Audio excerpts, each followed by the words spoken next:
बात कन्हैया कभी काटेगा नहीं अगर मैं चला जाऊं। और चले द्वारिका जाओ श्याम के द्वारे पर। हमारे ब्रज के संत जन कहा करते हैं, सुशीला ब्राह्मणी ने कहा, स्वामी जाओ सैया जाओ सैया पढ़ती हूँ पैया, संग संग पढ़े चराई गैया। इसीलिए मैं हाथ जोड़ती हूँ नाथ। और चले द्वारिका जाओ श्याम के द्वारे पर। चले द्वारिका जाओ श्याम के द्वारे पर।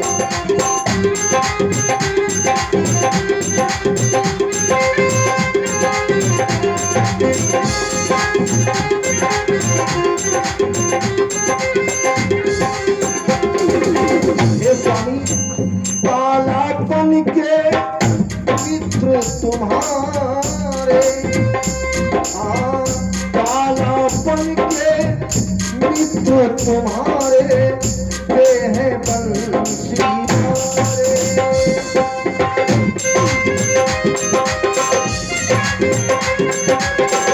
वे हैं बंसी मारे। जाओ सैया संग संग पढ़े चराई गैया। चले द्वारिका जाओ श्याम के द्वारे पर।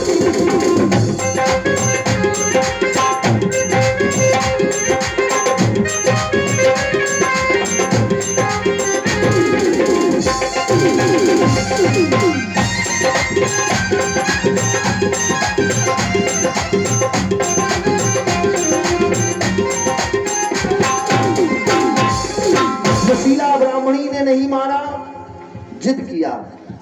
और भैया एक बात बताएं, चार हठें बड़ी विचित्र होती संसार में।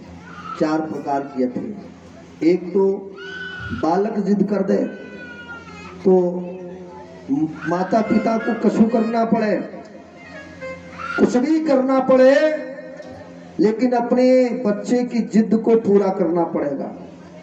कुछ भी हो, पिता कितना भी इमरजेंसी ड्यूटी में जाने वाला हो, अगर बच्चे ने जिद कर दी, नहीं पापा मुझे ये चाहिए, बेशक 10 मिनट उसकी ड्यूटी में लेट हो रहा है, लेकिन अपने बच्चे की जिद को पूरा करके ही बाप हट पाएगा, तब तक नहीं हट सकता है।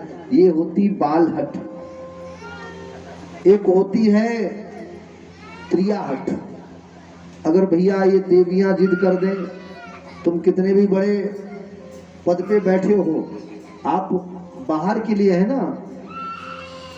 आदरणीय विधायक जी, निवेदन करना चाहूंगा, आप पदासीन बाहर के हैं, पब्लिक के लिए हैं, लेकिन घर में घुसते ही आप कोई पद पर नहीं है, तो भैया वही करना पड़ेगा जो होम मिनिस्टर आपको बताएंगे। होम मिनिस्टर जो आदेश देंगे वही करना पड़ेगा, है? अधिकारी आप बाहर से हैं, और जैसे ही आपने घर के अंदर दहली के अंदर पैर रखा, सारे पावर आपके सीज हो जाते। ये सत्य है।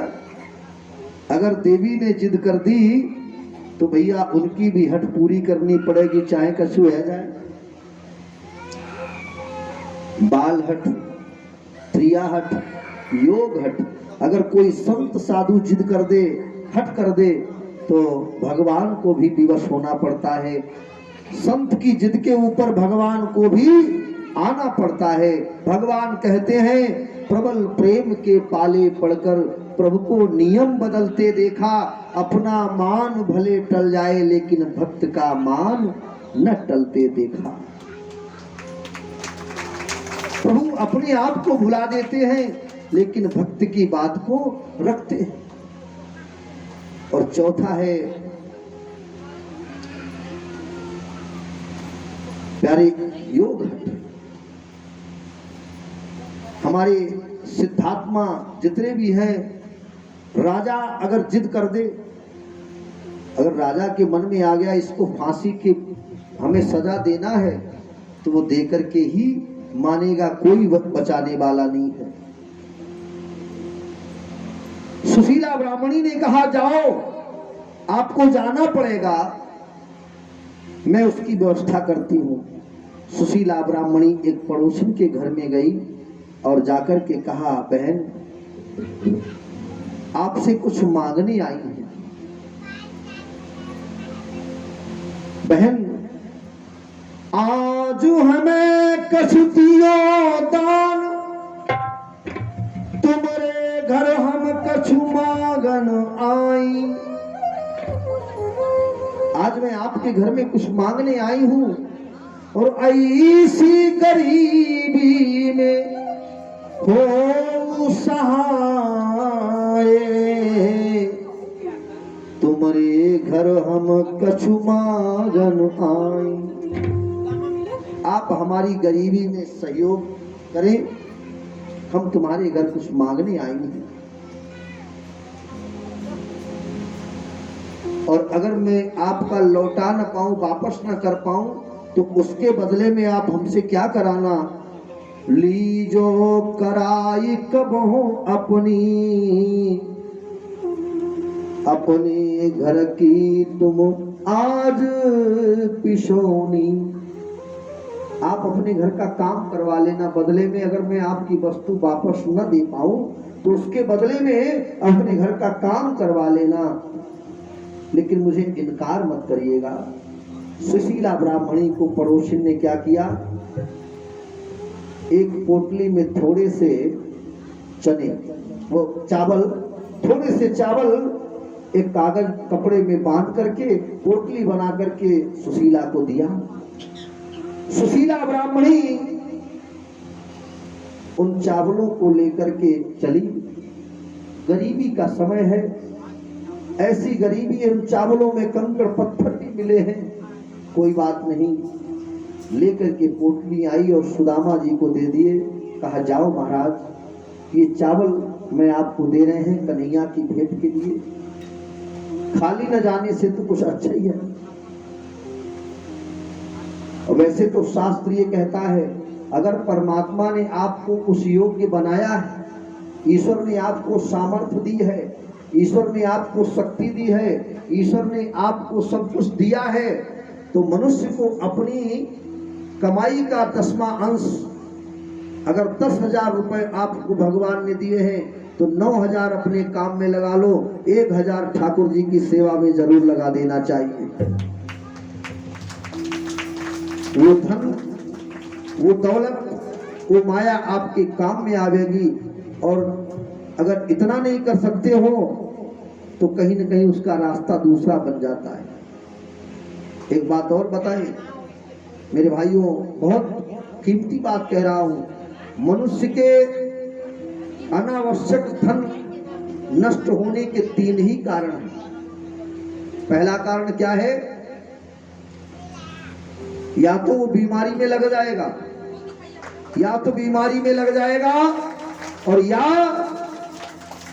कहीं कोर्ट कचहरी अदालत मुकदमे में लग जाएगा। बोले द्वारिकाधीश भगवान की।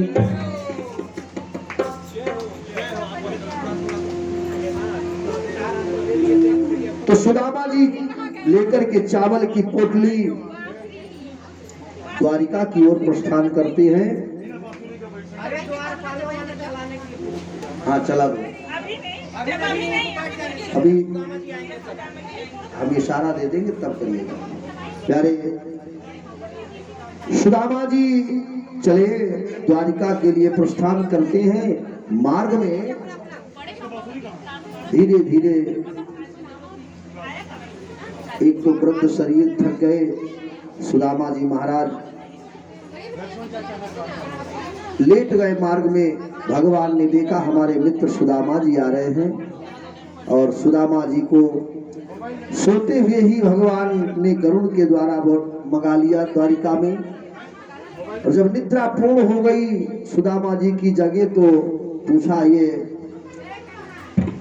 कहाँ आ गए? द्वारिका वासी से भगवान सुदामा जी ने पूछा, भैया ये कौन सा गांव है, कौन सा नगर है? तब कहा ये द्वारिकापुरी है।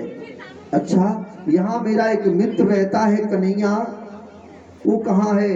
द्वारिकावासी ने कहा महाराज वो ऊंची सी अट्टालिका महल बना है, वही द्वारिकाधीश का भवन है, आप चले जाएं। सुदामा जी महाराज द्वारिकाधीश के दरवाजे पर पहुंचे और द्वारपालों को अपना परिचय दिया। कहा मैं सुदामा ब्राह्मण हूँ और भैया गाना बजा दो। सुदामा जी आ रहे हैं। अरे द्वारपालों बजाइए गाना।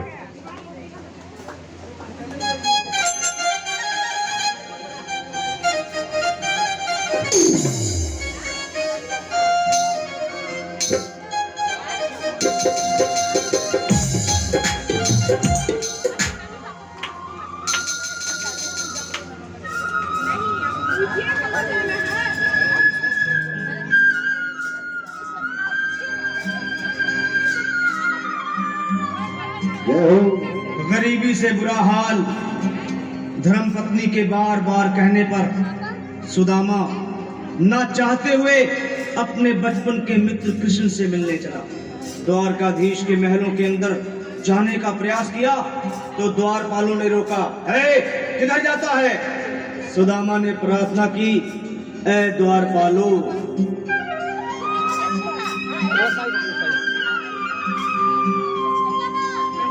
देखो देखो ये गरीबी का हाल, कृष्ण के दर पे विश्वास लेके आया हूँ। मेरे बचपन का यार है मेरा श्याम, यही सोच कर मैं आस करके आया हूँ।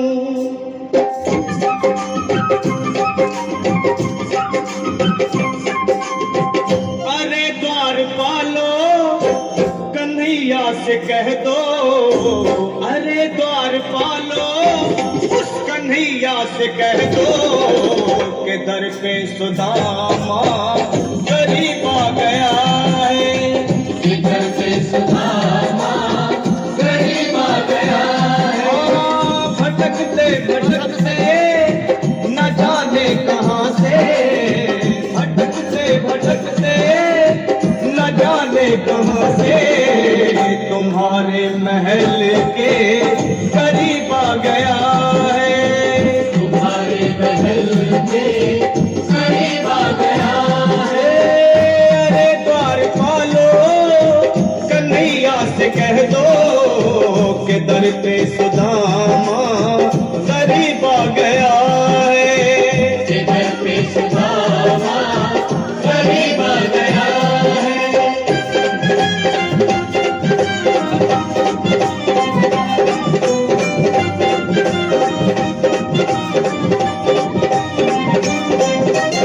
न सर पे है पगड़ी है जामा, बता दो कन्हैया को नाम है सुदामा। बता दो कन्हैया को नाम है सुदामा। बता दो कन्हैया को नाम है सुदामा। न सर पे है पगड़ी न तन पे है जामा, बता दो कन्हैया को नाम है सुदामा। हो न सर पे है पगड़ी न तन पे है जामा, बता दो कन्हैया को नाम है सुदामा। हो बता दो कन्हैया को नाम है सुदामा। एक बार मोहन जा करके कह दो, तुम एक बार मोहन से जा करके कह दो कि मिलने सखावत नसीब आ गया है।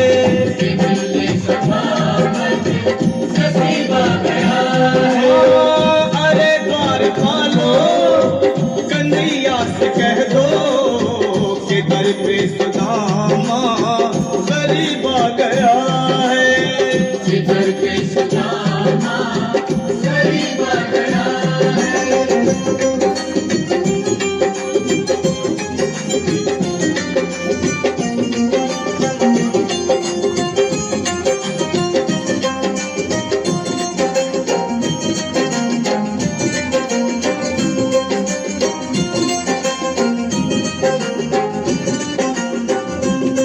और सुनते ही दौड़े चले आए मोहन, लगाया गले से सुदामा को मोहन। हाँ लगाया गले से सुदामा को मोहन लगाया गले से सुदामा को मोहन वो सुनते ही दौड़े चले आए मोहन, लगाया गले से सुदामा को मोहन। हाँ सुनते ही दौड़े चले आए मोहन, लगाया गले से सुदामा को मोहन। हाँ लगाया गले से सुदामा को मोहन हुआ रुक्मणी को बहुत ही अचंभा, हुआ रुक्मणी को बहुत ही अचंभा, ये मेहमान कैसा अजीबा गया है। ये मेहमान कैसा सजीवा गया हाँ, हुआ रुक्मणी को बहुत ही अचंभा, ये मेहमान कैसा अजीबा गया है। ये मेहमान कैसा अजीबा गया है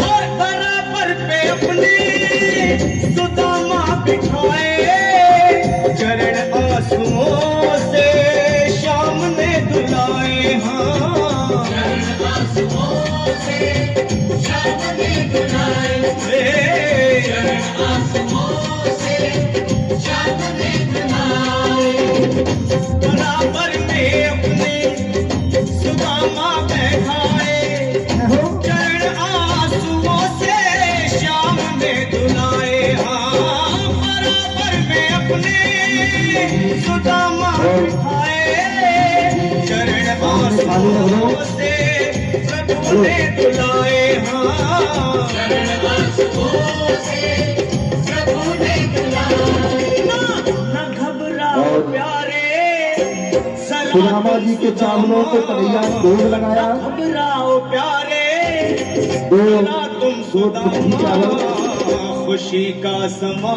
तेरे। हमारे ठाकुर जी ने अपने मित्र सुदामा के तंदुरों का भोग लगाया। 2 मुट्ठी चावल भगवान कन्हैया खा गए, सुदामा जी को 2 लोग प्रदान कर दिए। बोलिए द्वारिकाधीश भगवान की। और मैं चाहूंगा सुदामा जी के सामने थाली रखें और सभी भक्त जन जो आए हैं सुदामा जी की गरीबी को दूर करने के लिए सुदामा जी के लिए कुछ दान करें और थोड़ा थोड़ा करके सभी भक्तजन श्रद्धा भेंट अर्पित करेंगे और बजाइएगा। बजाओ बजाओ।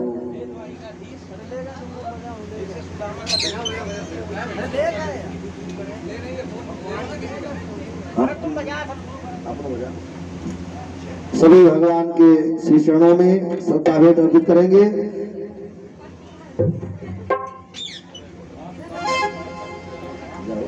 आवाज बढ़ा।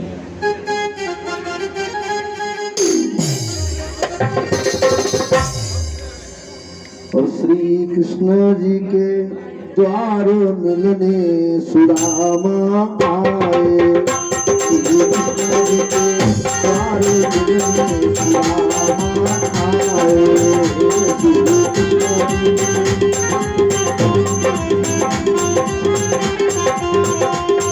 सुदामा आए, सुदामा आए, सुदामा आए, सुदामा आए।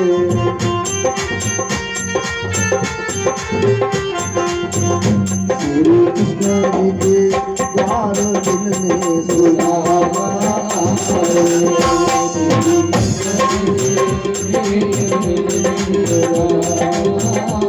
आज कोई भी कंजूसी नहीं करेगा, सभी सुदामा जी की गरीबी को दूर करने के लिए दान करेंगे। दान करने से धन बढ़ता है, जितना अच्छा दान करोगे उतना ही अच्छा भगवान देता है। हाँ, सुदामा आए, सुदामा आए, सुदामा आए, सुदामा आए, श्री कृष्ण जी के द्वार मिलने सुदामा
आगे जाइएगा सब लोग धीरे धीरे।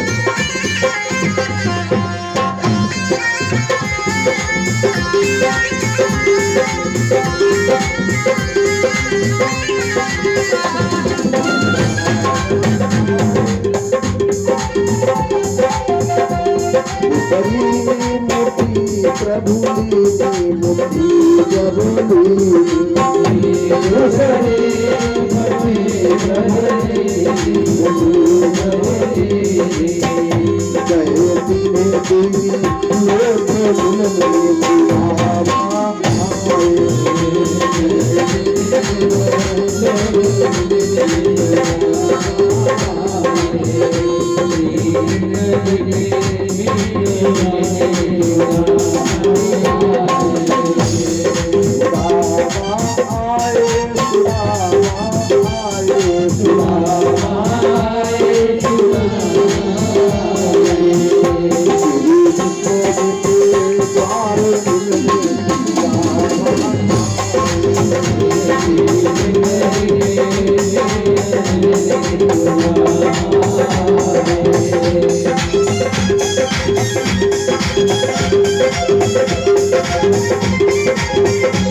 इत्यादि लाई हूँ वो भी चढ़ा सकते हैं।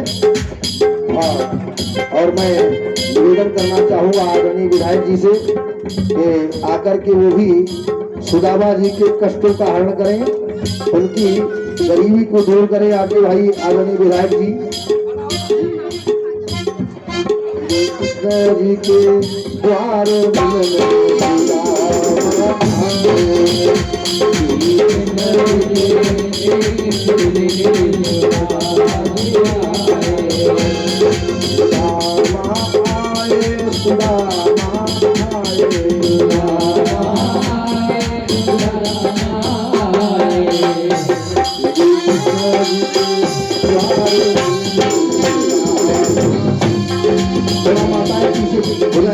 हो जाए तो निकलने की जगह बनी रहेगी।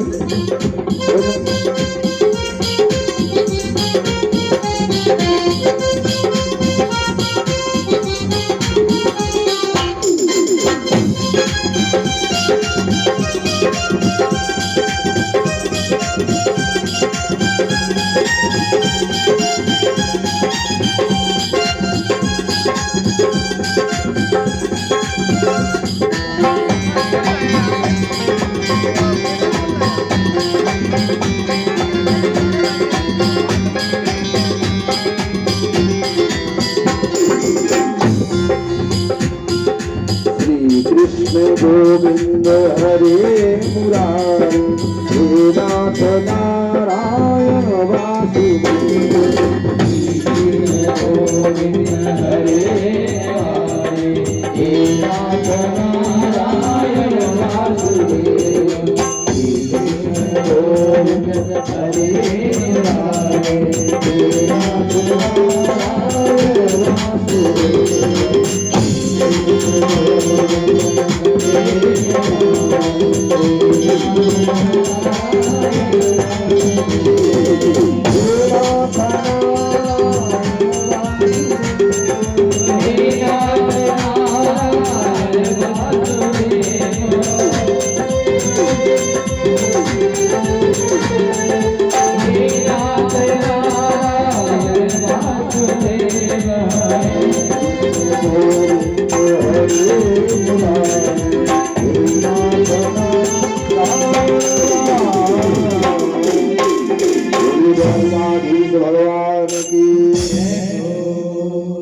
भगवान द्वारिकाधीश ने श्री खालू दर्शन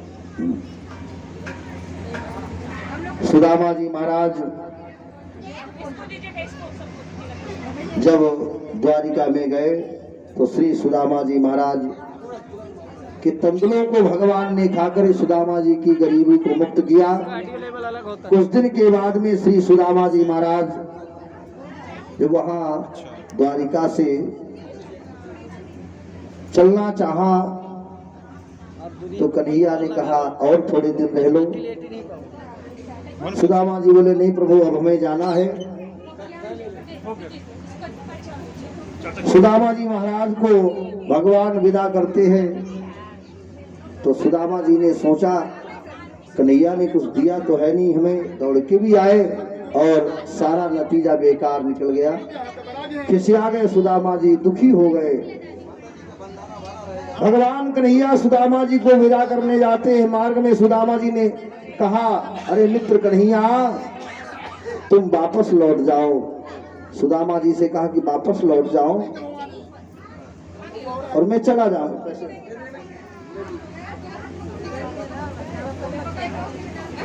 सुदामा जी महाराज ने अपने मित्र कृष्ण को वापस किया तो उसी समय पर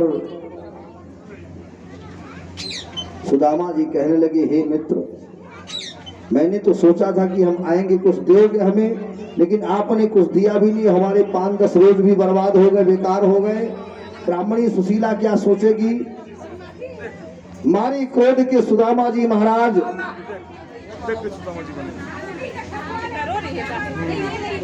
सुदामा जी से देखना कैसे सुदामा जी बने, देख तू रोती है यहाँ कथा में। और सुदामा जी के मुख से निकला मित्र कही सुदामा कृष्ण सो काह देऊ मैं श्राप जैसे प्रभु हम का दियो तैसे ही पाबहु आप।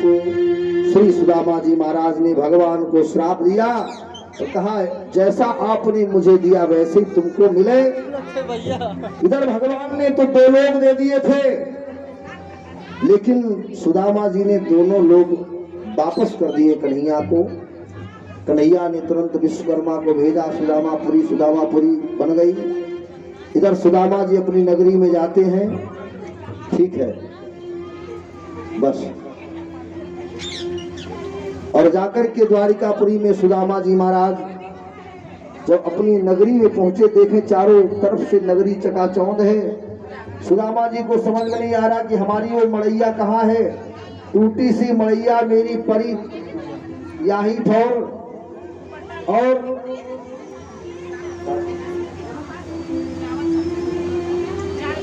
अब सुदामा जी महाराज चक्कर में पड़ गए, ब्राह्मणी सुशीला को खोज रहे हैं, लेकिन सुशीला ब्राह्मणी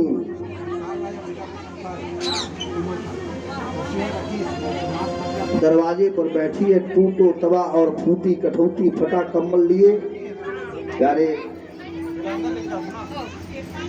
सुदामा जी को देखा, सुशीला ने कहा महाराज इधर आओ। सुदामा जी को अंदर महल में बुलाया और सुशीला ब्राह्मणी ने कहा स्वामी ये सब तुम्हारे मित्र की ही देन है। भगवान की माया को, कृपा को देख करके सुदामा जी महाराज रोने लगे और भगवान को याद करने लगे। हे प्रभु, और मेरे प्रभु वर तुम्ही दो सहारा, और मेरे ईश्वर तुम्ही दो सहारा, और कोई सहारा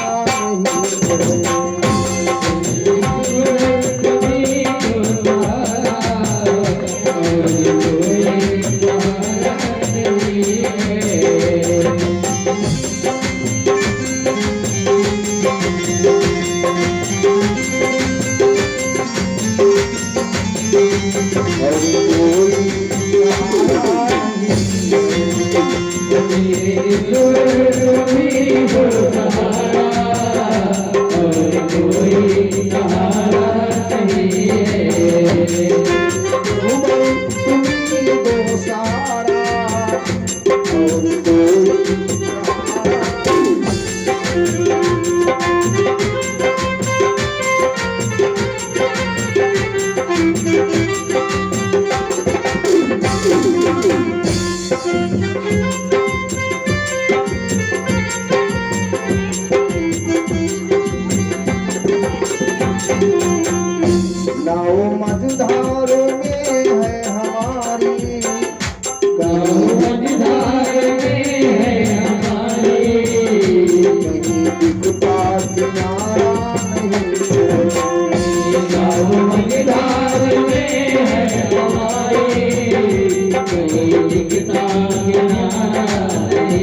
चालू कीजिए।